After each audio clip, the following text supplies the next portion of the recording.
Hello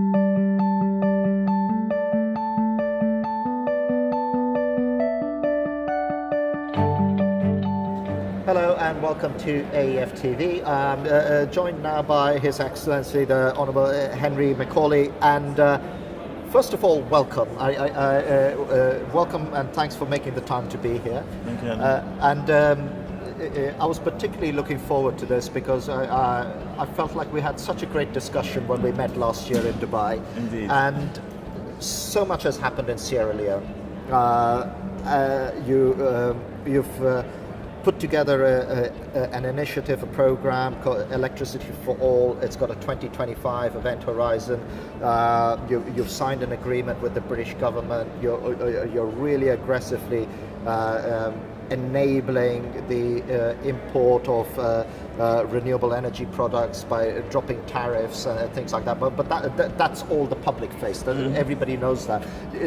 Can you tell me a little bit, some of the rationale behind that, and in your own words, what's trying to be facilitated through that? Okay. Well, thanks again. Good to see you once again. Always a pleasure. Yes, you're right. A lot has been happening since we last met and had a conversation. First of all, I think you will recall that at that time we discussed our medium-term energy sector strategy. And that was more on-grid in terms of solutions and opportunities. But as you know, they say that the only thing that's permanent is change.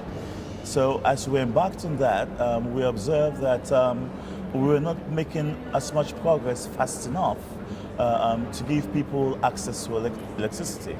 And then, of course, unfortunately, we were hit by that terrible disease, Ebola, and that's also now placed the brakes on some of our conventional projects, because, for example, where generation projects should have started with feasibility study and all that, the experts wouldn't come because of Ebola, and rightfully so. But also Ebola also highlighted the need for energy, because having more access to energy and electricity could have, I'm not saying completely mitigated, but it could have curtailed or helped curtail that disease. Reduce the effects, and could have won us the fight, the battle sooner.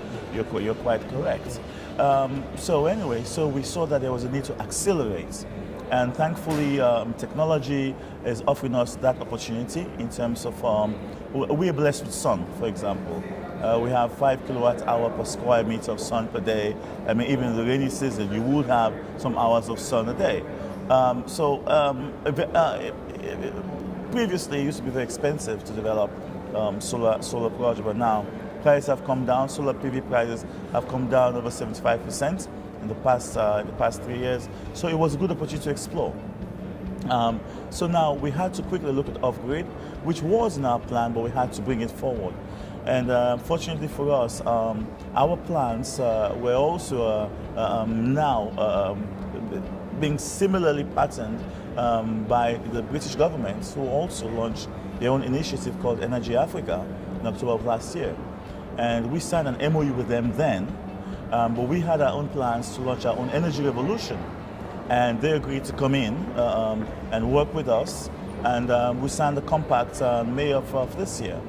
The DFID minister, the UK minister flew in, and we signed a compact which was during the ceremony that was launched by Mr. President himself.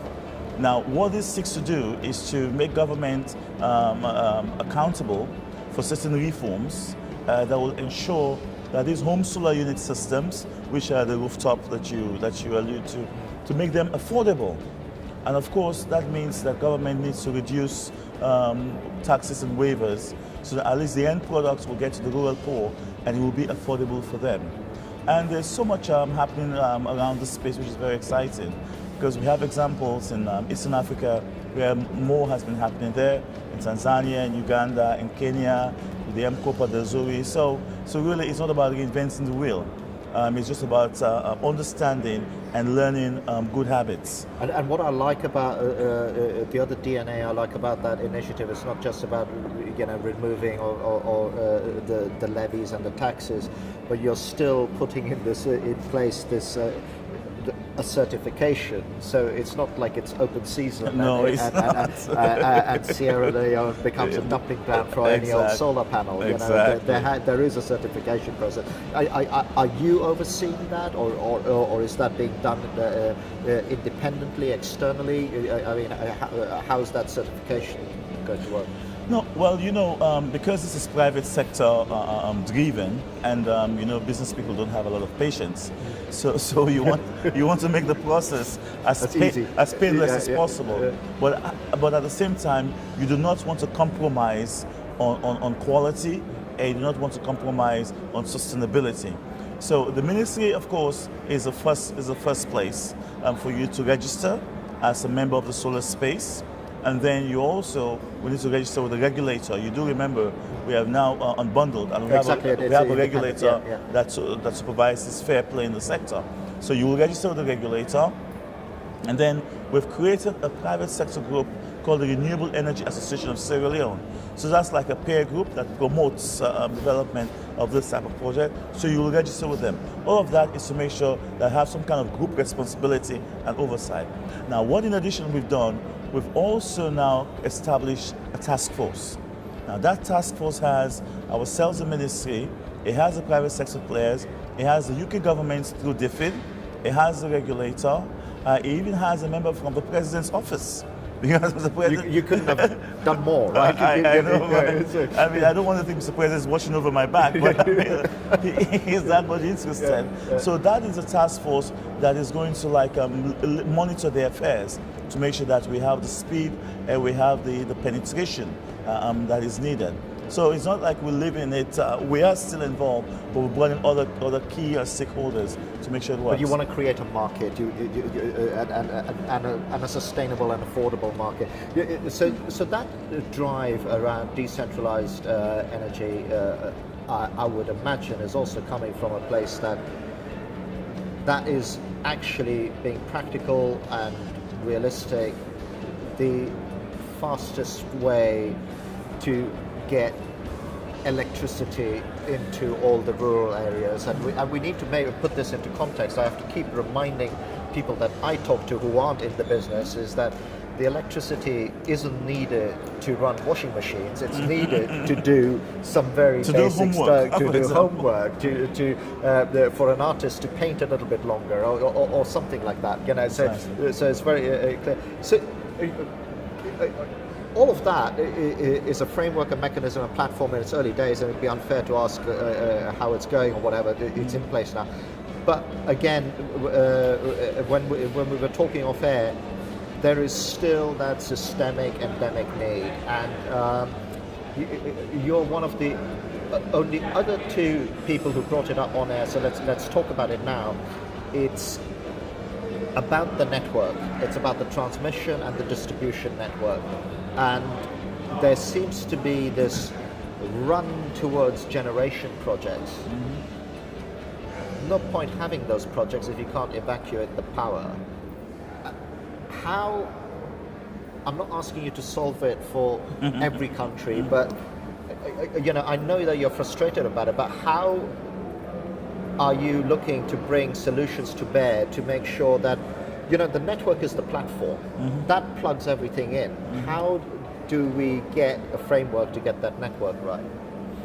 You're very correct that the network is, in fact, the kind of canvas on which you paint the generation picture. And unfortunately for us, we're plagued with an aged network that is 40 or 50 years old.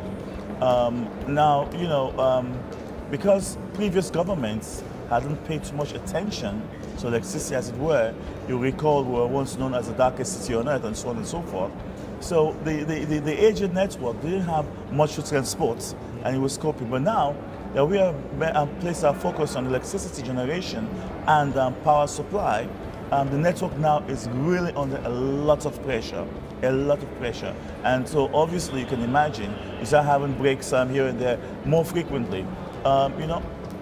And transmission losses and whatever. That electricity is one of these reverse economic model activities. Normally in business you will say the demand should create the supply. In electricity it's the other way around. It is the supply that creates the demand. We used to have applications for meters, maybe 10, 20 a day. Now we can have hundreds a day. So you can see the appetite of people. So now, if you have poor infrastructure, then the poor quality, the weaknesses are going to show much sooner and much faster. So what we're going to do now, like you rightly say, everybody's concentrated on generation. Bring your power plant, plug it, sign a PPA, and the government has to pay you capacity charge and everything. It's not going to work because we cannot evacuate your power, and we cannot pay for what we cannot evacuate. And traditionally, because transmission has been a government owned type of project or asset, people have not yet developed quickly the skills to move into that space. So we're trying to change all of that.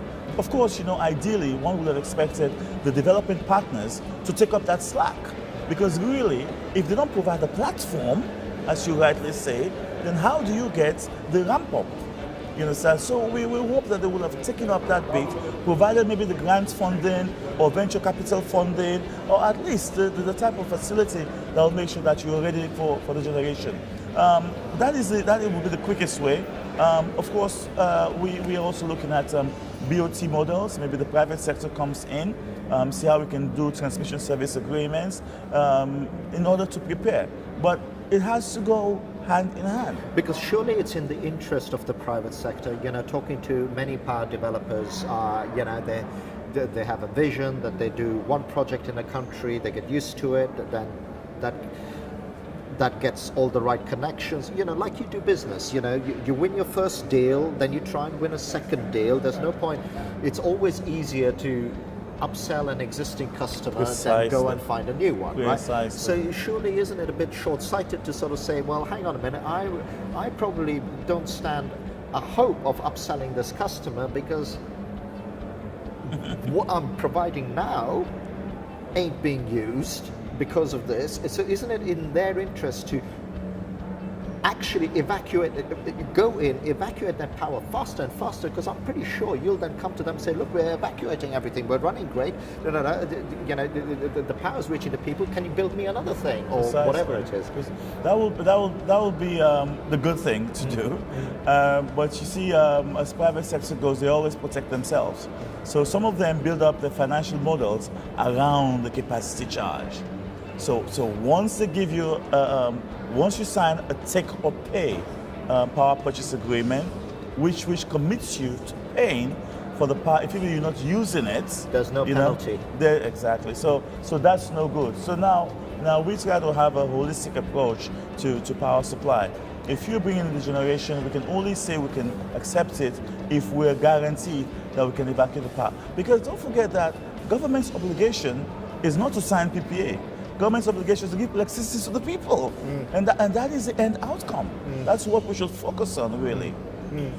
And so you can turn the dial, change the model slightly, and say, listen, okay, our PPAs need this flavor. You either contribute to the T&D grid, so that gives us income and money to evacuate the power, or you take on some of that joint responsibility. So it's not just a generation project, but you're responsible to the end of the line. But my feeling is that the and someone else said this off air, so but I'll use it because it's at the moment all the financing and everybody, the T&D isn't that sexy because it's kind of like it's got a bit of a OPEX type issue, right? It's not just a capex play, yes, there is that, but there is an OPEX play. You got to maintain the thing. You got to keep putting the new grid in there. So how are we able to create some excitement around? And look, excitement for a financier is simply showing a return, right? You can be talking about marble slates. It doesn't really matter as long as you can show a return. How do you feel that could be done, or does it need like an injection? Do we need something where people get together and say, listen, in this country, unless we help it accelerate the T&D network, we are not going to be able to put in power plants. Exactly, because in electricity, there's an interdependency. The generation, the distribution, the transmission, the collection, they all depend on each other. You cannot collect what you haven't generated, and you cannot generate without transmitting or distributing. So there's an interdependency. And if you look at what's happening in the generation area, you can see the similarities which transmission can learn from.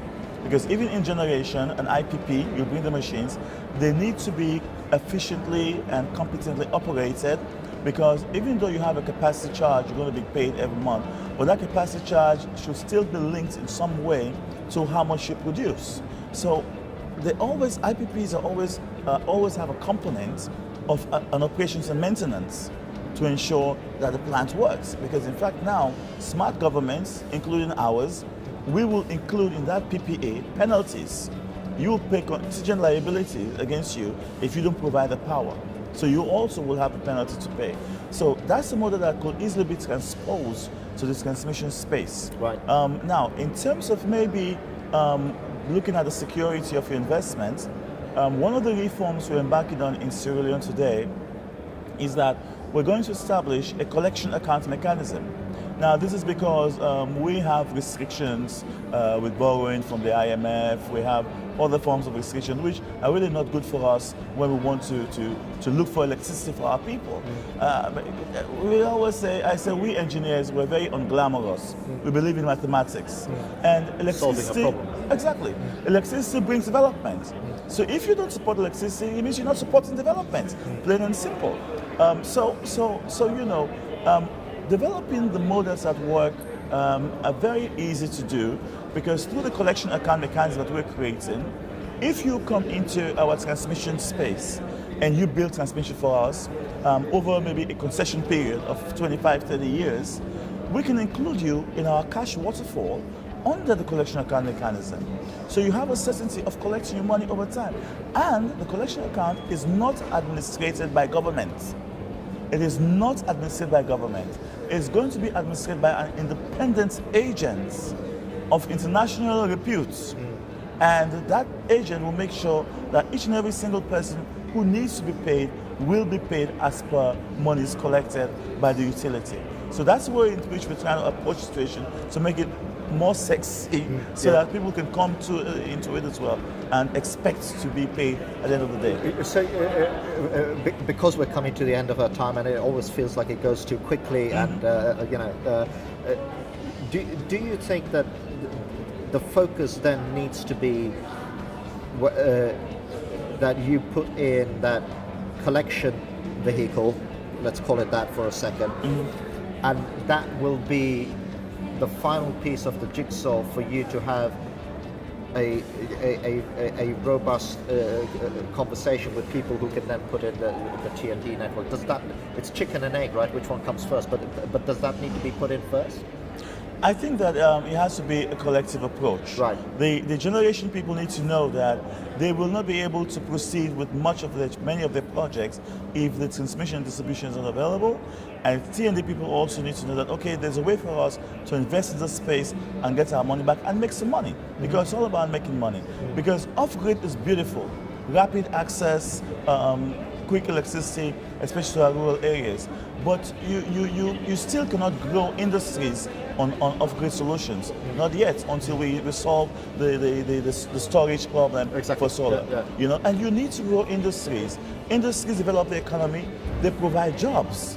So there's still a lot that we must do we need to rely on grid power sometimes. So the way I look at it, they should be going together. As we extend the network, even those people who are in the off-grid space, they're still maybe sometimes restricted to the amount of power they can have. They still would like to get onto the grid sometime in the future. So, you have to plan along those lines where you're doing one thing in one hand, you're doing the other thing in the other hand. It's engineering. Eventually, it should all dovetail together to give you what you need. You're building a system, and it almost seems too sequential at the moment, rather than something. It's some parallel processing, right? It's a parallel process, but sometimes, I tell people it's just like, if I were to go to a blank open space with an architect, I probably will not be able to have the vision that he will have as to the type of skyscraper that can come here. You understand? So it's engineering. It might not be visible to each and every person, but it is engineering. As you're building here, you're building here, you're building here, you're building here. Eventually, there's a point in time when everything will sync together. Then you see the picture. And on that note, we'll leave it. Thank you ever so much for taking the Thanks time so to be here. And Always thanks very much for watching. And as ever, many more of these interviews from AEF 2016 in a very rainy London on a Thursday, where we God knows what's going to happen tomorrow, but we'll know whether we're in or out. So there's another thing. Thanks. Thank you. Thank you.